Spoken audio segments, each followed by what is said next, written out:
Universe की तो नियति है चांस देना, मौका देना। और इंसान की नियति है कि अपनी नियति के हिसाब से, अपनी सोच के हिसाब से चांस लेना है या खोना है।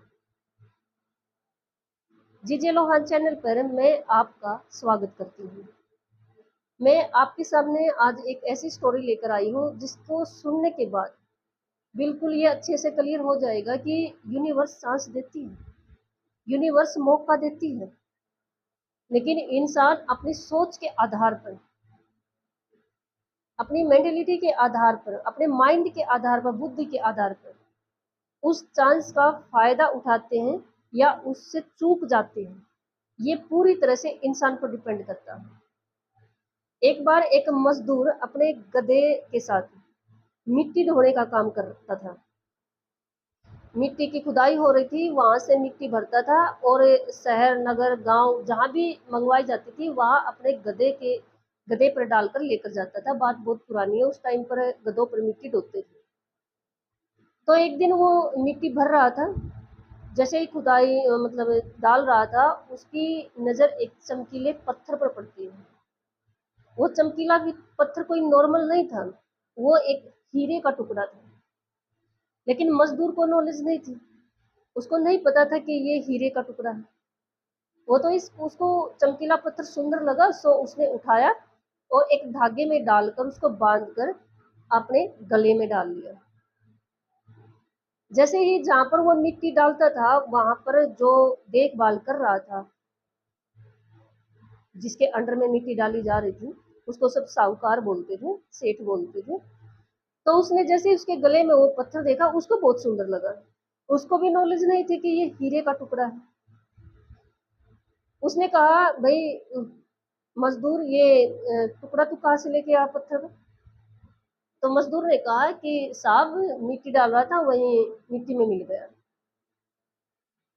तो सेठ ने कहा कि मुझे ये टुकड़ा दे दो, तुम, मैं तुम्हें पैसे दे सकता हूँ। मजदूर ने कहा, कोई बात नहीं साहब, आप वैसे ले लो। तो साहूकार ने कहा कि नहीं, उसको 100 रुपये दे देता। वो टुकड़ा लेके घर पे आ जाता है। सेठ की एक दुकान थी, तो जहाँ पैसे रखने रखने का जो वो रखा हुआ था, दराज था उसका, उस दराज पर लटका देता। बहुत सुंदर चमक रहा था वो। एक दिन उसकी दुकान पर सामान लेने के लिए एक सुनार आता है। वो उस टुकड़े को पहचान लेता कि ये हीरा है। वो उसको कहता है कि भैया, मुझे बहुत पसंद आया, क्या तुम मुझे दे सकते हो? अब दुकानदार जो बिजनेस माइंड का तो होता ही है।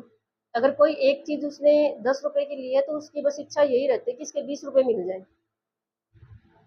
तो सेठ ने भी सुनार से कहा कि ठीक है, मैं आपको ये 200 रुपये का दे दूंगा, मैंने ये 100 में लिया था। बता भी देता है।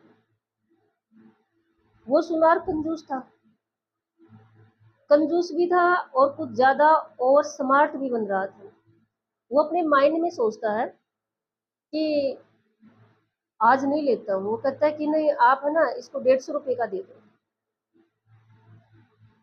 सेठ कहता है कि नहीं, मैं तो 200 का ही दूंगा। तो सुनार सोचता है कि कल फिर आऊंगा, ये इसको बेचेगा थोड़ा ही नहीं, इसने तो अपने जैसे दराज पे लगा रखा है वैसे, और छोड़कर चला जाता है। बस संयोग की बात ही लगा लो, तभी एक दूसरा सेठ का वहां पर आना होता है। वो भी उसको परख लेता है, हीरे को। वो कहता है, कितने का है? सेठ ने सोची कि ये तुड़वाएगा, पहले ही 500 रुपये मांग लेता कि साहब ये 500 रुपये का है। साहूकार तो बहुत होशियार, वो जो सुनार था बहुत होशियार था, परख चुका था हीरे को। झट से उसको 500 रुपये देता है और हीरे को ले जाता है। अब यहाँ पर जो सोचने की बात है ना, वो ये है कि क्या उसे सुनार ने 500 रुपये देकर वो हीरा खरीदा? क्या वो नुकसान में था? बहुत ज्यादा बेनिफिट में था, है ना, बहुत ज्यादा, कई गुना ज्यादा। पता दूसरे को भी था, अगर वो 200 रुपये देता तो वो बहुत ज्यादा और भी 300 रुपये ज्यादा बेनिफिट में होता। लेकिन उसने अपने एक लालच की वजह से, एक ज़्यादा ओवर स्मार्ट की वजह से, कंजूसपने की वजह से सोचा मैं कल ले जाऊंगा इसको। और दूसरे ने क्या सोचा, दूसरे सुनार ने सोचा कितना गुना बेनिफिट हो रहा है, कल क्या 5 मिनट भी लेट नहीं होना चाहिए। कई बार नेचर हमें, यूनिवर्स हमें चांस देता है, लेकिन हम कुछ और सोचने लग जाते हैं, कुछ और फायदा निकालने की सोचने लग जाते हैं, और हम वो इतना सुनहरा चांस खो देते हैं। हमेशा अपनी आंखें, अपनी इंद्रियां खुली रखें। यूनिवर्स जैसे ही मौका दे, चौका लगा दे, मीन्स चांस का पूरा फायदा उठाए।